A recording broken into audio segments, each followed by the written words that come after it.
Hello and welcome to the special Reuters interview series examining the impact of misinformation on our communities. This interview is independently produced by the Reuters editorial team. Before we begin, we will first hear from Facebook, the sponsors of this series.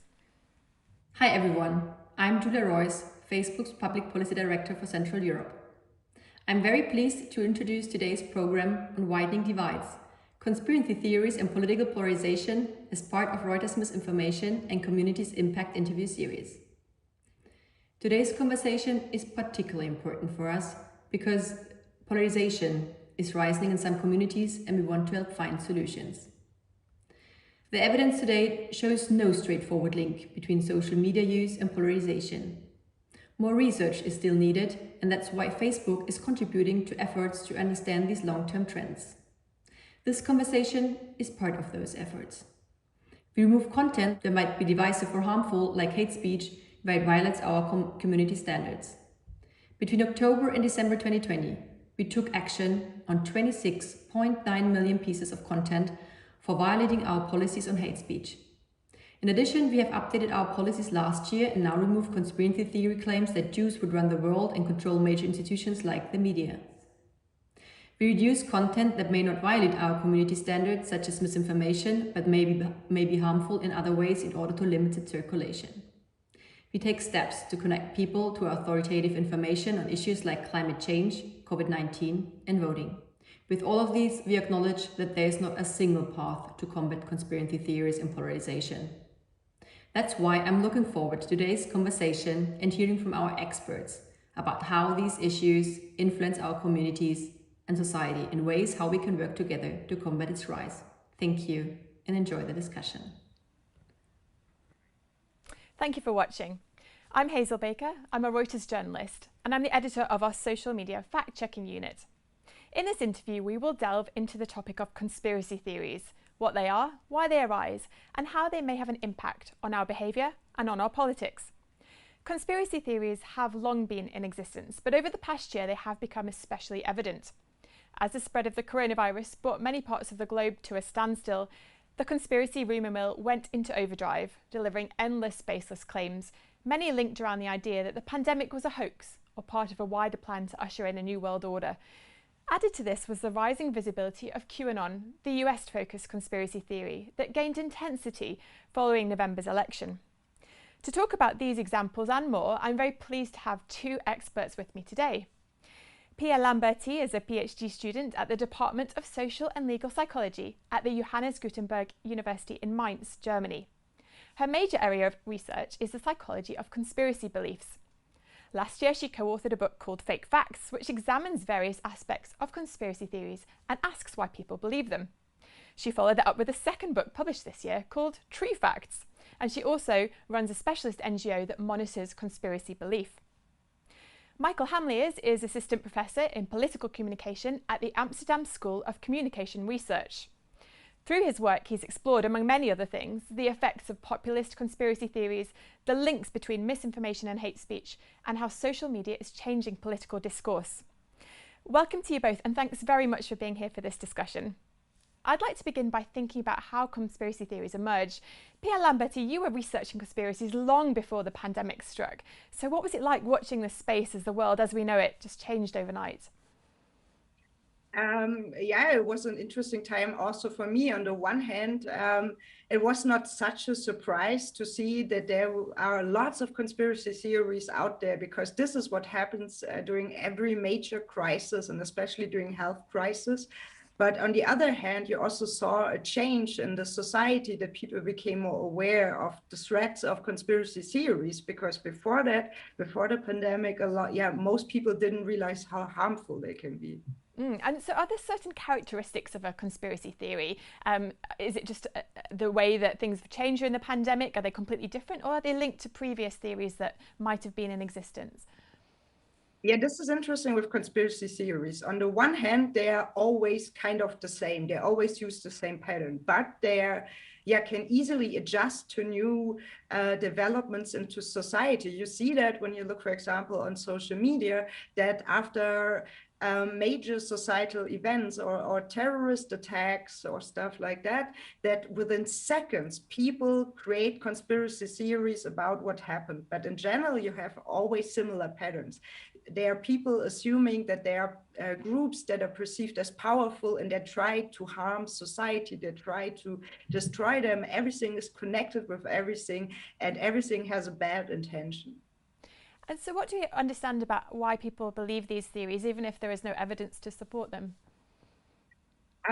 From a psychological point of view, you can say that conspiracy theories fulfill certain motives. They have, for example, in a situation where people lack control, people are also more likely to believe in conspiracy theories to compensate for this lack of control. And I think the corona pandemic was for many people exactly that. They didn't know how things are going to be, if they can send their children to school, if they will keep their job. So it was kind of a collective experience of lack of control. But there are also social motives that are fulfilled by conspiracy theories. We know that from our research that people with a strong need for uniqueness are more likely to believe in them because they feel like they stick out of the crowd, they know what's really going on.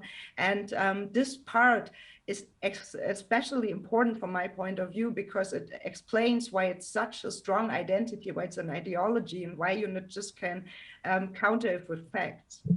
So if people were especially vulnerable to being drawn into conspiracy theories during the pandemic because of this increased anxiety and loss of control, do you think that the proportion of people in many countries has risen who might believe these beliefs, or is there no evidence to show that? Interestingly, not. When I look at least at the German data, but also other data, I know there was no huge increase in conspiracy theories or in the belief in conspiracy theories in national surveys. But there were changes. So what I think what happened was first that the pressure to act increased, that people who were anti-vaxxers, for example, had the feeling they had to go on the streets to express their opinions and to fight the COVID vaccine. And the networks increased. When you look at Germany, for example, you never had a conspiracy movement. They were loosely connected. And now you have, especially with Telegram, a platform where you have millions of people that connect, that meet, that use that as their main social outlet during the pandemic. And that's worrisome. I see. So before you might have seen disparate groups of conspiracy theory believers, but now they seem to be converging. Is that what you're saying? Yes. So you had in Germany, for example, before you had the anti-vaxxers, they had their meetings, you had the so-called Reichsbürger, the sovereign citizens, and they were all loosely connected. And now you have these groups where everybody meets, where they exchange their worldviews, their ideologies, and where you also see a radicalization happening. Right, interesting. Now, there's plenty of jokes, as you said, around people who believe conspiracy theories, and perhaps, it's become a bit more of a serious topic during the pandemic, but I still have seen plenty of people joking about the tin hat brigade and joking when they got their vaccine they could suddenly receive 5G. But is it a laughing matter? Do we need to be concerned about the impact of conspiracy belief? I don't think it's funny. I think it's dangerous, especially because it's first widespread. And it also connects people from different political spectra with each other and can create for them the pressure to act. You see also a link with violence in our data, a refusal of vaccination, a refusal of following the COVID-19 measures, the prevention measures. And this all together also, especially with the anti-Semitism that's in part of conspiracy theories, but also more and more racism, it's dangerous. And you have to be very careful how you talk about it. So your research has actually looked at the impact of conspiracy belief on pandemic restrictions and actually found there was a correlation. It's not just an observation that we might expect. It's borne out by research. Thanks, Pia. On to Michael. Can you tell us a bit about how conspiracy theories fit into the kind of wider misinformation and disinformation ecosystem as we know it? Yeah, sure. I think first of all, it's important to distinguish mis from disinformation. So misinformation simply refers to any kind of unsystematic false information. It can, for example, be spread in pandemic times because there's a lot of expert disagreement and people simply don't know what's going on yet. Disinformation, however, really refers to the intentional creation or dissemination of information that is false or inaccurate information that is spread with a certain political goal in mind. So I think the second understanding of disinformation really relates also closely to how some conspiracy theories are spread. Of course, you can argue that people that hold on to these theories and believe them actually believe they are true. So for them, is really their perspective on reality. However, there are also political actors involved that may also get benefits from strategically spreading these conspiracy theories and get political profit with them. I think that's important to also understand how disinformation relates to conspiracy theories. I think it's an interesting relationship because there's two central dimensions. One is informational, because we can argue and verify conspiracy theories and argue that they are factually incorrect. They contain false information, and we can also attach some political goals to them. However, they also contain an accusation of disinformation. So what we see a lot in these conspiracy theories, also connected to populist understandings, is there's also an accusation that some political actors, those in power, deliberately spread falsehoods to mislead the people, to keep them silent, and to maintain a power discrepancy between the people and the elite. So it's both disinformation in terms of the information that is spread, but it's also a very strong accusation of disinformation directed to political elites, which may also, in the end, combined these two types of disinformation, reinforce people's beliefs that we cannot trust the elites actors anymore. The authorities dealing with the COVID crisis, for example, we cannot trust them, not simply because they are inaccurate, but because they are deliberately hiding reality from the people and deliberately trying to mislead us. So this really pertains to this crisis of truthfulness and these polarizations across epistemic lines. Thanks. And so why do you think that conspiracy theories are such a powerful way of making people change their view, perhaps around politics or an issue? What is it about the theory that's so compelling for people? Yeah, I think there it also relates a bit to our research on the effects of populist communication. So in populist communication, this binary divide between the people and the elites is central. What is also really reflected in these conspiracy theories, and they are partly so persuasive because they reinforce a positive identity of the self. It's also being innocent, about not being causally responsible for the crisis. And it also introduces a credible scapegoat, the others, the elite, who are held responsible for this crisis. So it, in that sense, for some people, reinforces a positive self-image, and it also creates them external causes for the crisis they are facing. And especially, we have to also take into account this context that we live in. So we really see that distrust in elite media among some groups is quite high. Some people tend to circumvent expert knowledge, scientists, and this has created also, with the help of some radical actors, some radical political actors, a crisis in which the truth has become more relative, and an online setting where many different competing claims on truthfulness compete for attention, further confusing the audience and giving them multiple options to choose from, and reinforcing their distrust in some of the established institutions. I see. So is it possible to determine at all what kind of percentage of people who perhaps would say on a survey they believed a conspiracy theory, do they actually believe it, or are they simply following it, or is that not something that's really possible to determine? I would be really interested in really trying to perceive the extent to which people actually believe that it's true. So I don't think we have evidence yet.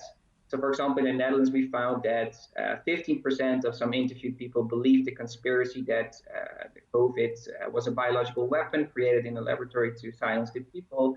However, from those 15%, we can also see that this increases to 50% of people voting for radical right-wing populist parties. So here's really half of these voters who believe this conspiracy, or at least they say they believe it. And also considering the fact that these political actors may use it more as a strategy to gain votes, to exploit this momentum of this crisis context to get their mobilizing conspiracies out there. However, I do believe that for the followers, it is also something that they can actually believe in and feel the urgency also to share their worldviews online and to make sure that as many people as possible get to learn from them. So I think it really depends on the actor perspective. some of these political actors may push it more from a strategic perspective, whereas people supporting them, the voters on the demand side, I think they actually, a lot of them believe it. Right. I'd really like to move on to another aspect of research that you've looked at, which is the link between disinformation, which may involve conspiracy theory, and hate speech on social media. And certainly as the editor of Reuters Fact Check, we've observed many times that disinformation that we are working on debunking is often accompanied by really negative speech, rhetoric, by people commenting on it or sharing it online. That was something you studied in depth. What did you find in that study? Yeah, I think what's really interesting is that disinformation is not simply any type of information. It's really far away from reality. It's not always completely false or fabricated content. I think it's also reflected in how fact checkers verify content. They typically make a distinction between this is partially true, this is partially false, mostly false, or completely false. So there are different degrees to which disinformation can deviate from the external reality. What we found in our study is that we looked into these different categories of untruthfulness, and that we really found that the more a verified story deviated from reality and was verified as completely false, the higher the likelihood that it contained incivility or hate speech. But they really see a resonance between disinformation that is completely fabricated and the more negative, hostile, and uncivil content in online discourse. So if that's actually, if hate speech is potentially an indicator of the content which is most deviant from reality, do you think there's an application there? Do you think that would help people like us, fact checkers, and social media platforms possibly address this kind of material? I think it could definitely be potentially helpful to separate also misinformation, which has no clear political goal, and disinformation, which has a clear political goal, because we see that this political goal, which is always hard to determine after something has been spread, because we're not really talking to the disseminators when we verify content. However, looking at how these political aims and strategies are reflected in a message, so that in the case of incivility or hate speech, can indeed help to verify content, although it is still complicated in the sense that a very persuasive technique of deception also makes use of some elements of the truth and reconstruct them in a different context in order to come across as more credible. So I think it's always sort of a fight between those that spread falsehoods and those try to verify it, because those that spread it may also become better in wrapping up their storylines in more credible context and using more elements of reality to wrap up a false story. I see, and I guess the space is constantly evolving as actors involved in it learn the techniques that will engage people. Yeah. Thanks for that insight. Pia, perhaps we could go back to you. We mentioned in the introduction that you wrote a book published this year called True Facts, which is about dealing with people who perhaps, well, not dealing with, but working with people who perhaps believe conspiracy theory and helping them understand the reality from the falsehoods. Do you think that there are ways of preventing people from falling into conspiracy belief, and do you think it's necessary that we have ways of doing this? Yeah, I think that's very important. You have to see that there are so many families out there or partners who are so desperate they don't know what to do when their loved ones really fall for this kind of ideology, and they feel ashamed, they're scared. And this is why we decided to write this book, to get them a little bit of support, because there are not so many places where they can ask for counseling and ways how to deal with that. But I think also as a society, we need to ask ourselves how to deal with these kind of ideologies and where we want to draw a line, because we know that, for example, the last right-wing terrorist attacks were often driven by conspiracies, and that extremist ideologies are often based on them. Therefore, I think we're just in the beginning as societies to know what we can do and how we can act here. So do you think that conspiracy theories will always exist and we have to work around them? Or do you think actually we could get to the root of what might be sparking them? I guess there will be always, part of our societies, and there will be times where it's a little bit calmer, and there are times where they are more visible. I have to think that in Germany, I have kind of every 5 years a populist or right-wing movement that pops up, but also in the times between, these people don't disappear and their ideologies don't disappear. We see that in our studies, that in most Western countries, like 25 up to 30% have a general tendency to believe in conspiracies. They are not all ideologists. Some of them just might agree a little bit with it, but the fundament is still there. And therefore, it's of course also a task for society to find ways to deal with that. And it's a responsibility of everyone, like private people, social networks, but also the governments. And I was going to come on to ask about social networks. How do you think over the sort of history of conspiracy theories has social media and the ability to communicate so freely potentially altered this space?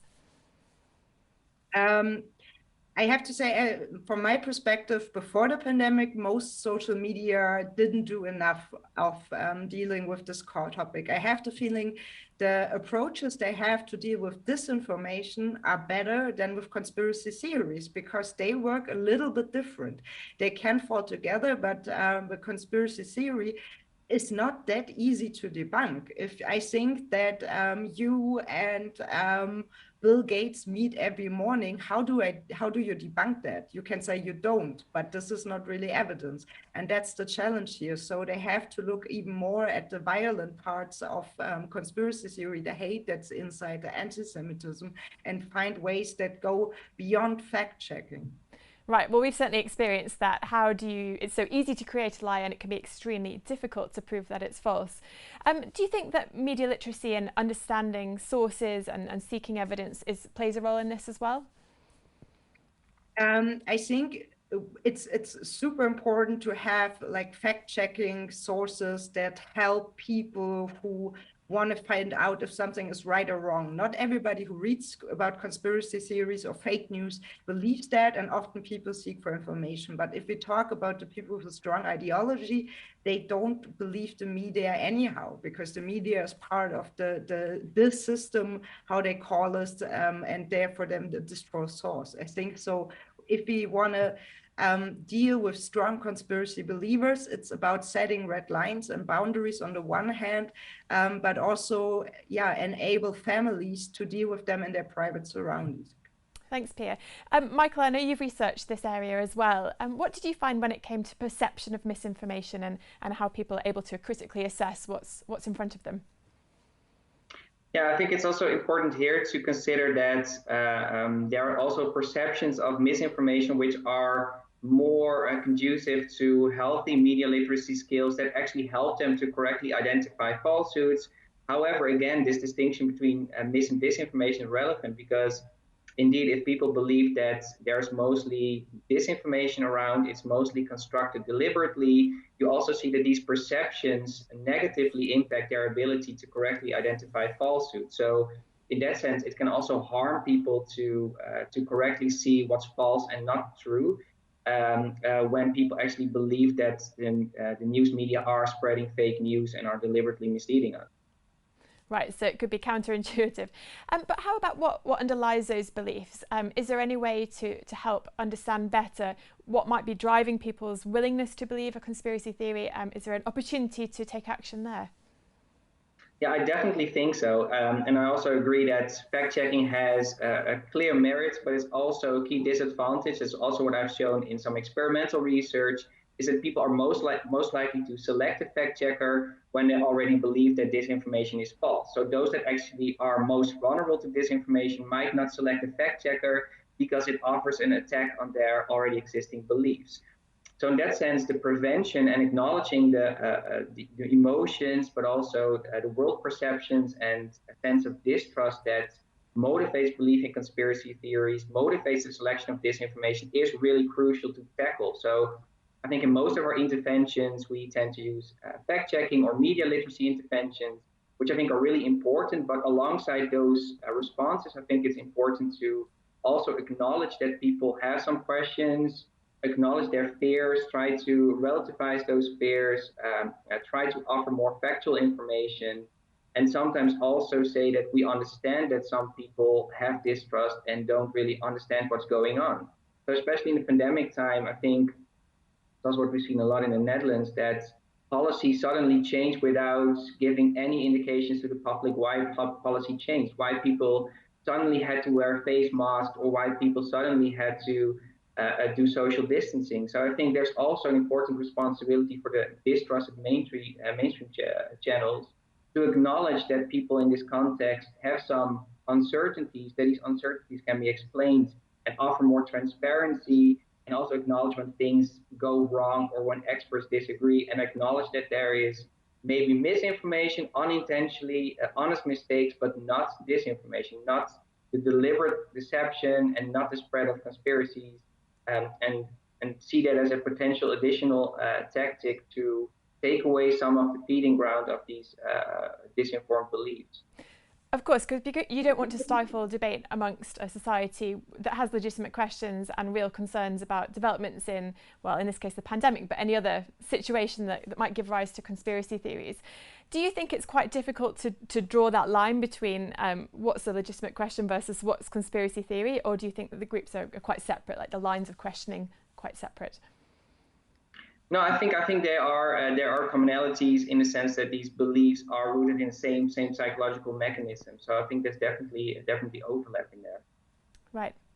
And back to Pia on that point, how do you feel about people who perhaps get angry at things like fact-checking because they feel that it's stifling that ability to ask questions and maybe go against the accepted narrative? Do you think that there is space for that kind of healthy debate without legitimizing conspiracy theories in any way?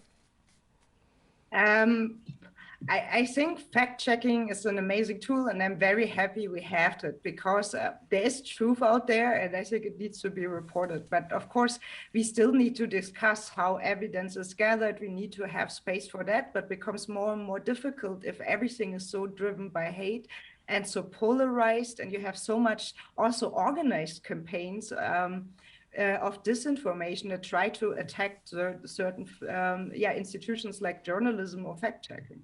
And in your book, True Facts, do you address kind of how to work with people who perhaps have a question that's maybe based on a grain of truth but is expanded into something entirely different? That's actually happening a lot. I mean, many conspiracy theories are based on some real world experience or things. So I think this is something that happens a lot, that people say, but there are a real conspiracy out there. And I usually work with the definition and tell them, yeah, but the main definition of conspiracy theories is that there's a powerful group that tries to harm society. What you actually talking about is that people want to gain something for themselves, like lobbyism, and that this is the difference. And that sometimes helps to lift it on a meta level. Right, so explaining some of the perhaps motivation behind people spreading this information. I was hoping we could end on a bit of a positive note. Have you had any experiences where people have managed to convince perhaps loved ones, relatives, that the theories that they've been seeing shared on social media and other places have no base? Of course, there were many stories of people who were able to show their loved ones that the conspiracy rabbit hole is maybe not the best place to be. You need to be patient. You maybe need some external support. And you need to understand why this person believes in it. What's the motive behind? And if you do that, there is some chance that it works. Thank you. And Michael, a final word from you on that. Do you see light at the end of the tunnel in terms of management of conspiracy theories? Yeah, I think there are also very successful interventions. I think media literacy, also exposing people to small doses of disinformation and conspiracy theories, that helps them to recognize them. So definitely think there's potential in there. And also what I mentioned, when we really acknowledge those underlying sentiments and also make these a core part of the mainstream information channels that we offer people, there would be less potential for these conspiracies to convince them and reassure this sense of threat and fear that people rightfully experience at these crisis moments, but also in general. Thank you. I'm sure this has got a lot further to evolve. Pia Lamberti and Michael Hamleers, thank you very much for giving us your time and expertise today on this most important topic, and thanks everyone for watching.